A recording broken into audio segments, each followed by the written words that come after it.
Jangan. Ya ini kita gejala problem dulu ya. Ini kan ada bunyi abnormal ya dari area engine mounting dan balance resap ya. Coba di R ini.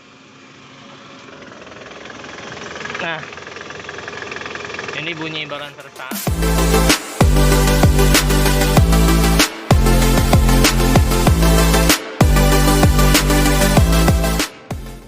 Assalamualaikum warahmatullahi wabarakatuh. Jumpa lagi di Darwan MS Channel yang berbagi informasi seputar dunia otomotif dan seputar servis mobil tentunya ya. Seperti biasa, sebelum lanjut video jangan lupa subscribe, like, comment, and share untuk membantu kita mengembangkan channel kita bersama ini. Dan jangan lupa tekan tombol loncengnya untuk mengetahui update-update video terbaru dari kita. Hari ini kita ada pekerjaan job desk nih, Toyota Camry ya 2400 cc dengan kode engine 2JFE kepemilikan Pak Dino nih. Jadi udah kontak kita beberapa minggu lalu, baru hari ini kita ada waktu untuk general check keseluruhan sama servis ya. Jadi kemarin job desknya itu Om Dino ini udah kontak kita nih, udah konsultasi mengenai balance resap, servis rutin berkala, full treatment. Nah, ini kita baru hari ini kita untuk pengerjaannya. Nah, ini tadi kita untuk pertama ya, tadi mobilnya kita hidupin, memang ada gejala potensi dari area balance resap karena bunyinya kasar. Pada saat kondisi dingin, posisi R, AC dinyalakan ya. Itu ada potensi balance resap. Jadi kita udah bongkarin untuk balance resapnya juga ya. Nah, ini udah kita bongkar. Nah, tadi ada videonya, nanti kita kasih tahu bunyinya sebelum kita pembongkaran ya. Terus sama ini ada engine mounting yang pecah ya, retak tuh. Ini potensinya bikin getaran yang berlebih, jadi bikin bunyi juga kalau memang dari 4 engine mounting itu pecah semua, jadi mesin tuh nggak bisa ditahan, jadi bikin bunyi kayak glek-glek gitu juga ya. Nanti kita coba cek secara keseluruhan, nanti kita ganti oli juga, cek motor fan, cek V-belt, alternator ya, nanti kita cek secara keseluruhan. Terus ini balance resapnya kita udah bongkar ya, jadi ini partnya udah disiapin, engine mountingnya yang baru ya, nanti kita ganti sama balance resapnya nih. Ini yang single gear, yang double gearnya ini di dalam sini. Nah ya, terus ini kondisi balance resapnya udah kita bongkar. Memang posisinya nih topnya sesuai ya, tapi udah pernah potensi pembongkaran karena kita lihat oil pan-nya itu udah pernah bongkaran. Cuman ini ada apa namanya nih, perubahan warna ya di sini nih. Nah, ini potensinya bentar lagi mau hancur karena ini udah oblak nih. Jadi gearnya itu oblak, bikin bunyi potensinya dari balance resap engine gitu. Jadi ini goyang nih. Ntar ya, tangan satu agak sulit juga nih. Kita balik dulu. Bentar. Nah, tuh goyang ya. Tuh. Tuh. Tuh, bunyi. Tuh. Jadi kalau untuk goyang ini, nah ini berkaitan ke crankshaft ya. Kalau yang ini kan dia balance-nya. Terus posisinya dia harus memang top begini, sama di topin di engine top 1 sama top 4 ya. Nah, ini kan goyang tuh. Tuh ya. Tuh. Harusnya dia nggak goyang, kalau yang rigid tuh bagus. Nah, ini yang bikin bunyi. Oke, nanti kita coba pasang yang barunya. Nanti kita coba lanjut lagi ya videonya ya. Ya ini kita gejala problem dulu ya. Ini kan ada bunyi abnormal ya dari area engine mounting dan balance resap ya. Coba di R ini. Nah, ini bunyi balance resap, terus engine mountingnya ini goyang juga ya. Jadi nanti kita catetin apa aja yang memang yang perlu diganti next service. Ini salah satunya dari engine mounting, udah getar juga, sama balance resap netral. Coba ri. Nah, tuh hilang suaranya ya. Nanti kita bongkar area balance resapnya nih. Sama ini kan nanti kita ganti juga nih engine mounting atas ya, karena pecah dia. Goyang. Oke, matiin deh.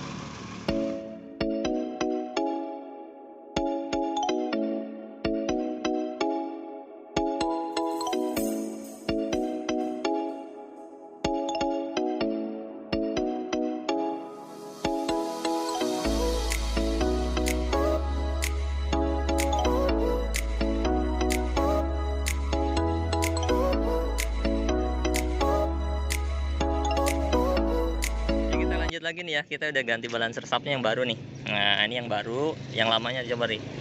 Itu kan goyang tuh. Pelan-pelan nih. Oblak ya. Jadi itu yang bikin bunyi tuh. Kalau yang baru nih rigid ya, kencang dia. pegang gini aja, dicoba nih. Tuh dia kenceng, jadi goyangnya itu dia pakai tangan, nggak goyang ya. Sip. Oke, tinggal langsung di ini aja, langsung dipasang nih. Sama momen torsinya di 220 kgf ditambah 90 derajat ya. Supaya jangan kekencangan, nanti bisa AC hancur lagi gitu. Oke, nanti kita lanjut lagi ya. Nah, itu tadi kita udah bersihin juga throttle bodinya. Nah, kondisinya udah bersih ya. Tadi kita udah cleaning. Cuman proses pembersihan kita ngevideo karena lama. Tinggal nanti kita hidupin mesinnya, terus kita cek area balancer subnya. Tadi kita udah kita pasang ya. Nanti kita coba lihat analisa setelah before after ya pemasangan balancer. Nah, ini kita coba hidupin ya. Tadi kita udah bersihin throttle body, sekarang kita coba hidupin start. Kita lihat nih bunyinya.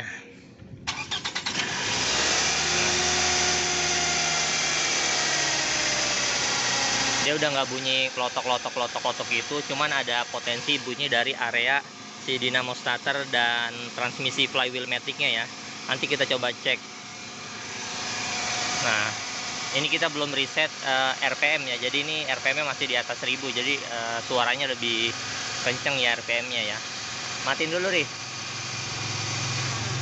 Oke, untuk balancer sub sih udah oke nih, karena memang bunyinya tuh beda sebelum sama sesudah kita ganti. Terus sama ini disc brake-nya ya, karena ada keluhan di kecepatan tinggi di atas 80 km, ini pedalnya geter gitu ya. Jadi memang potensinya ini udah gelombang cukup lumayan nih.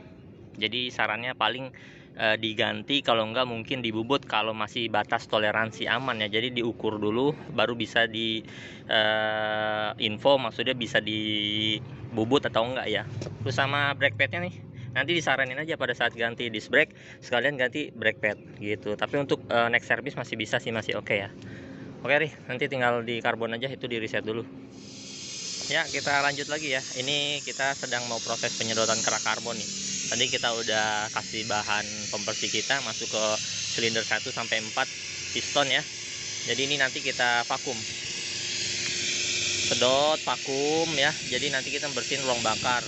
Biasanya sih dibersihin secara berkala per 6 bulan atau 10.000 km nih. Sama ini ada catatan nih ya. Businya ini udah nggak bagus nih. Tipenya tipe NGK 1,1 untuk kerenggangannya. Ini udah mau habis nih elektrodanya ya.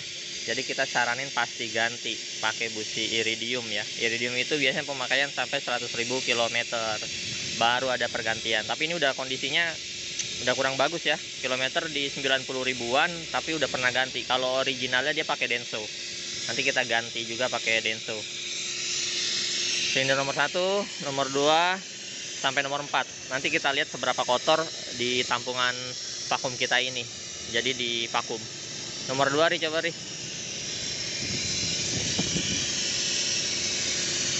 Nomor 2. Nah. Oke, nanti kita coba lihat aja ya seberapa kotor di vakumnya kalau udah kita vakum semua. Ya, ini kita video penutupan ya. Jadi ini udah beres. Tadi job desk-nya itu kita ganti balancer sub, kita servis ya, kita gurau mesin, carbon clean, sama sekarang sedang proses treatment hidrogen karbon nih. Nah, jadi gas kita ini, alat ini menghasilkan gas hidrogen ya. Gas hidrogen ini nanti disirkulasiin ke throttle body. Throttle body itu nanti ke ruang pembakaran, dibakar gasnya dengan percikan bunga api listrik ya, dengan firing order tentunya 1342. Nah, itu nanti ada ledakan itu nanti ngerontokin kerak-kerak yang ada di piston sampai ke exhaust katalitik. Biasanya di exhaust itu ada pengembunan ya, knalpot itu ada air biasanya saat proses. Nah, udah mulai ada air, sedang proses ya. Terus ini ada beberapa catatan. Terus catatan yang tadi seperti busi udah diganti ya, karena memang udah kurang bagus. Ini soket coil. Ini sementara kita silen dulu ya. Kenapa? Karena ini regas, pecah. Jadi kalau misalkan dilepas pasti pecah. Nanti kita saranin buat ganti soket coilnya nih. Ada 4 piece ya.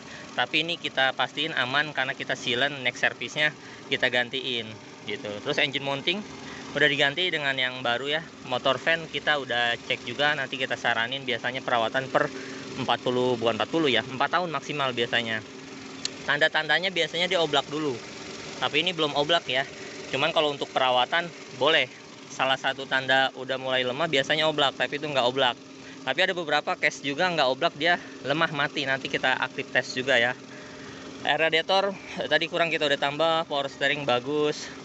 Puli fan belt alternator itu masih bagus. Cuman ini ada pada saat awal start tadi ada bunyi seperti apa ya, pompa power steering yang kehabisan minyak. Tapi masalahnya bukan di pompa power steering. Masalahnya ada di solenoid transmisi matic. Biasanya itu bunyi kayak awal starting, kayak apa ya, kayak kehabisan minyak lah power steering gitu bunyinya. Nanti kita report juga ke Om Dinonya juga. Selebihnya nanti kita coba catetin perawatan next service-nya. Overall ini udah beres ya. Oh ada lagi, lupa nih, apa namanya, hidrogen karbon sedang proses. Sekarang kita lihat nih tumpukan kerak-kerak karbon nih. Tumpukan kerak-kerak karbon tadi yang kita vakum. Nah ini udah kotor banget ya tuh. Nah ini banyak banget nih tumpukan kerak karbon. Ini efeknya pasti boros dan ngelitik. Bahan bakarnya mungkin nanti bisa disaranin pakai oktan minimal yang 92 ya, biar supaya bahan bakarnya tuh nggak terlalu boros dan nggak menimbulkan kerak yang berlebih nih. Oke, itu aja ya, kita akhiri untuk video kali ini. Sampai ketemu di video selanjutnya. Saya akhiri, wassalamualaikum warahmatullahi wabarakatuh.